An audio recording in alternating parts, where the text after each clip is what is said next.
Unlocking the Potential of Mass Timber Products for Climate-Friendly Construction. So this is forward, right? Main button. Okay, this And is. if you want to go back, and that's the laser. Okay, thank you. Hi everyone, I'm Shuna, I'm assistant professor in the Department of Fire Protection Engineering and the University of Maryland. And the University of Maryland have a whole department focused on fire problem. And we study the microgravity fire spread and the wildland urban interface fire. And we also study a different type of material fire behavior, including the timbers. And in the morning, and there's a couple colleagues talking about the timber and wood to resistant to water and weathering and termite. And I would like talking a little bit about the fire resistance of timber structures. So there are different type of timber structure. Historical, we have the traditionally heavy timber construction usually is a post-column structure. So usually have the large size beam and columns. And those buildings are usually very common in historical older structures. And but the majority a residential building in the United States are wood frame construction. It's basically a small timber member was nailed together. And because the member size is relatively small, so the strength of the structure is relatively limited and it cannot be very high. And also because the member size are relatively small, so the fire resistance of the structure is limited. So now it's come to the new chapter of timber structure, which we call mass timber. And because the mass timber products, and usually mass timber, for example, cross-laminated timber and the glulam, those are relative large structure members. So because a relative large structure member, when those structure member was exposed to fire, and there will be form a layer which called char layer. The char layer have relative low thermal conductivity, so it can protect the timber below it. That's why those structure, mass timber structure, have relative good fire performance. And this gives you some idea about the current development of mass timber building in internationally and nationally in the United States. So the IBC International Building Codes around the mass timber building up to 18 story in 2018. And this is a plot here, show you the work come from the woodworks, and it recording the mass timber building in the United States by August 2025. There are now already more than 2,000 mass timber building is already completed or under design or planned.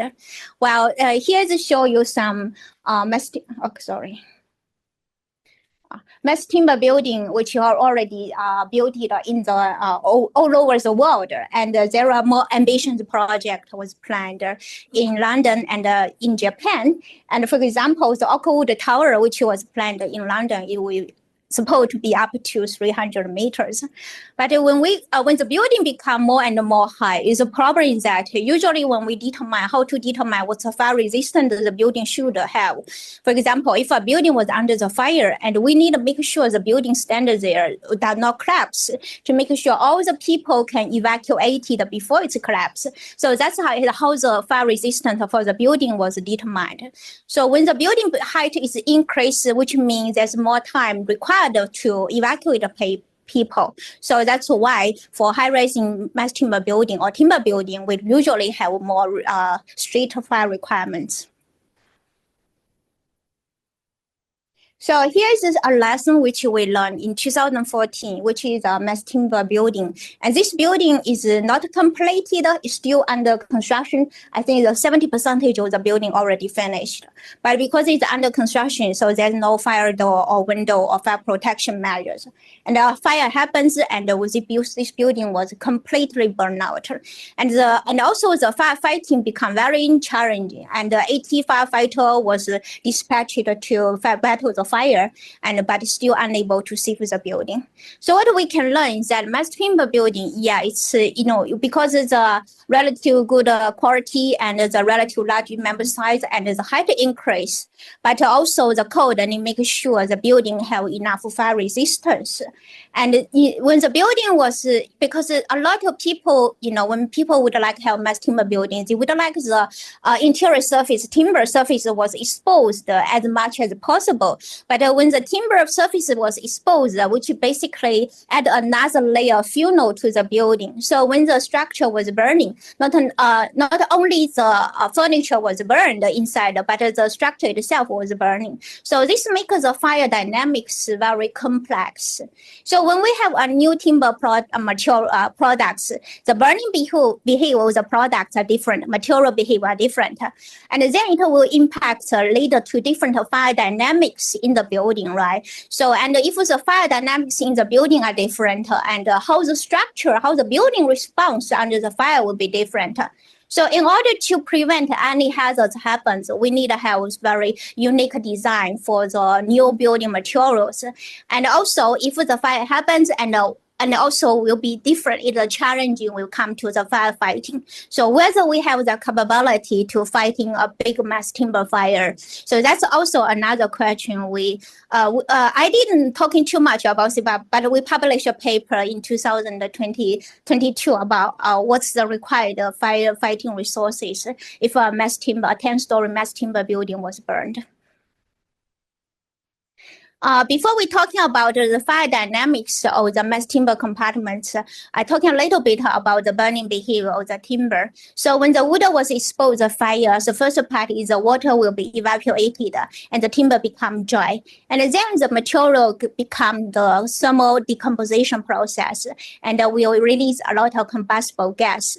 And when this combustible gas meets the oxygen and the combustion happens. And this is the flaming combustion. And also the left, there's some solid left, which we call charcoal, and it's the char. And this char can also burning, which is a smoldering. And you possibly the flame is less visible. And so the combustion have two stages, which is a primary combustion, which is flaming burning, and also have another secondary combustion, which is smoldering. And smoldering leading a lot of problem, which I will cover in the next couple slides. So this is basically, the process of timber burning. And when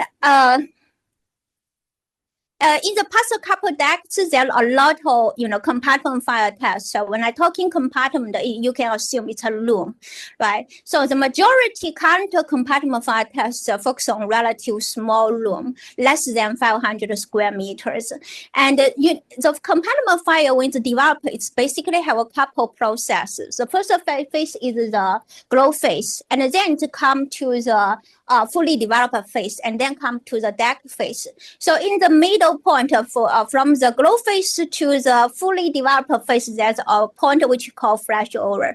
So the flashover is when the temperature in the room is very high, sometimes more than 500 degrees C, and there's a whole compartment burning. So after that, the temperature in the room is relatively uniform. So this is a compartment fire dynamics in a relative small compartment fires. So we do a lot of, we investigate all the available test data by 2022, and we found that when you have more exposed timber surface, and usually the heat release of the compartment fire will increase. Approximately is 100 kilowatts per square meter per square exposed timber surface. So if you expose the 1 square meter timber surface, the heat release will increase by 100 kilowatts per square meter. And also we found that the peak temperature in the flashover point and will be increased by 80 to 180 degrees C. And also usually, you can protect your compartment with drywall, which is gypsum board. But the problem is that the gypsum board is they can using the mechanical connection with the wood, right? The connection will fail in some test, and which will expose the timber surface. So more timber surface will expose. And sometimes even the drywall is still there. For example, this case, the drywall is still there, but because the temperature is so high, so the pyrolysis, the chemical reaction, decomposition of the wood still happen below the drywall. So when the drywall cracks, and those gas will release, and which basically provide a more combustible gas. So this is what we have observed in the small compartment fire test. And another thing which we have.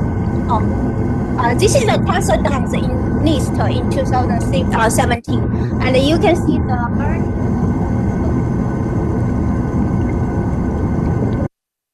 So here another big feature in the small compartment mass timber compound fire test, which we call reignitions. So usually when the fire have a glow phase, fully developed phase, and then come to the deck phase, and the fire will die ultimately, right? But the problem is that in mass CLT compartment, the CLT is layer by layer, so it's bound together by glue. So if the glue is unable to resist the fire, so when the timber, the first layer of the timber is exposed to fire, they will char layer form. The char layer have relative low thermal conductivity, so it can stop the heat transfer further to the interior timber. So usually it can leading to self-extinguishment of the wood. But the problem is that the adhesive layer, the bond layer, the glue layer between the layer CLT layer, and this can fuse. So the char layer fuse and the delaminated and expose the timber surface, the fresh timber surface to the fire again, and which later to the reignition of the fires. So that's why now the codes have some requirements about the fire resistance of the adhesive, which can be used for the CLT manufacturing. So in my group, we have developed, because the timber contribute to the burning as well. So make the traditional compartment fire model, which we develop for the non-combustible compartment unusable, right? So we try to modify the existing compartment fire model to make sure it able to consider the contribution of the timber. So this is our compartment. The blue part is the traditional combustion model for ventilation controlled compartment fire. So we leverage the Chinese rate model in the Euro codes to incorporate the contribution of the timber part. So the yellow part here is the heat release contributed by the burning of the timber surface. And basically, the training model we use is a very well-developed model, which used in the Euro codes. And this charring rate is basically how much the char layer will form per minute and per square meter. And the charring rate of the wood at the very beginning is relatively consistent. But as the char layer develop further and become more and more thicker, so it slows down the heat transfer. That's why the charring rate will be decreased ultimately. So based on the charring rate model, we can calculate the charring depth of the timber under the natural high fire exposure, and we can also calculate the heat release come from the timber. So that's, and we add the charring rate, the heat release contributed by the timber burning to the traditional compartment fire model to consider to modify the counter combustion module for uncombustible rooms for the use of the CLT compartment. And here's some comparison about the experimental and analytical results. Overall, it can capture the experimental data pretty well, but we are still unable to capture the reignition, which need further work need to be done. And what I'm talking, all the tests I have talking so far is for the small compartment, which is usually less than 500 square meters. But if you look at overall in the past few decades, majority test is focused on small compartment fire. But if you look at the demand of the size of the compartment, for example, mass timber used very commonly in commercial building, office building, or usually they is looking for large open space, right? So which makes our tester and our model for small compartment useless for this type of large open space compartment. In the large open space compartment, the fire usually will never reach a flash over point.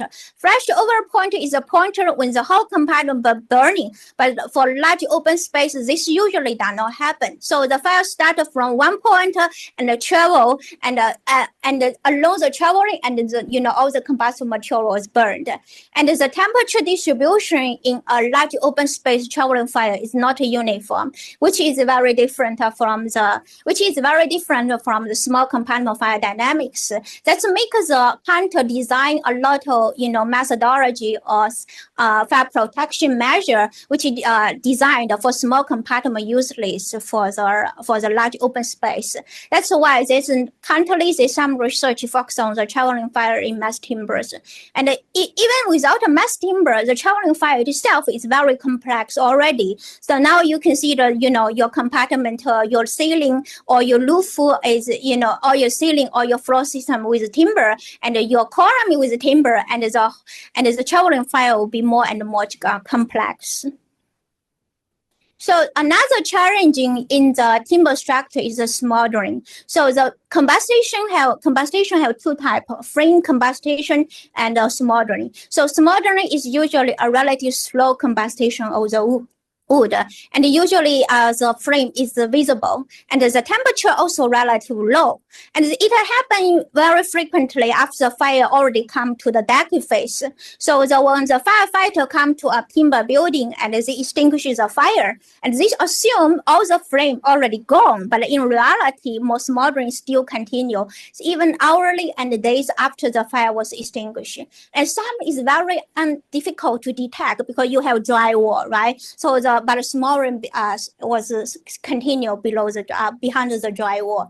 And here's some tests done in London, and they found that the smoldering even can penetrate the floor system, and which is relatively dangerous because the first responder assume the fire is already gone, so they go inside the building, do some repair or do rescue, but the structure collapse. The structure, because the smoldering, it's very possible the structure collapse even during the deck phase. That's why smoldering is a relatively challenging problem, and one of my PhD students was working on the simulation of the smoldering. Yeah. So, and also in my group, we try to link the wood pyrolysis to the mechanical degradation of wood directly. In the design codes, usually the timber strength is a function of the temperature only. So, but in reality, the thermal degradation is a process which involves time as well. So even under the exposure, same temperature and different time, if as even the same timber and exposed for different duration, the degradation should be different, right? So we do some demo tests. We expose the same timber under the same temperature, but with different duration. And we found that the strength reduction is different, as the duration increase and the degradation become more and more significantly. And even after 10 hours, the timber still have 40% of the strength. Here, the reason is because our oven temperature is relatively low. The timber is only 206 degrees C, and usually the timber the faster pyrolysis process of timber usually start after 300 degrees C. That's why even after 10 hours, and our sample still have waiting some strength. But if the temperature increase, definitely the degradation will be very significantly. And also, we are working on some research about the impacts of wind on the fire dynamics. So usually, majority test contest, they didn't consider the impact of wind. So when the structure was burning and timber burning, a lot of non-combustible gas, they unable to find the oxygen in the compartment, so they escape from the opening and burning outside. So when the wind, it possibly blow back the combustible gas and back to the compartment, and also supply more oxygen. So make the burning inside the compartment more complex. And wind load is also mechanical load. So mechanical load will have some impact on the CLT delamination as well. So this is some part of work we are working on at this moment. And here's the summary, and I don't repeat it, I know you guys want to go for dinner now. Yeah. Any questions? We'll do a question. Quick question, anybody?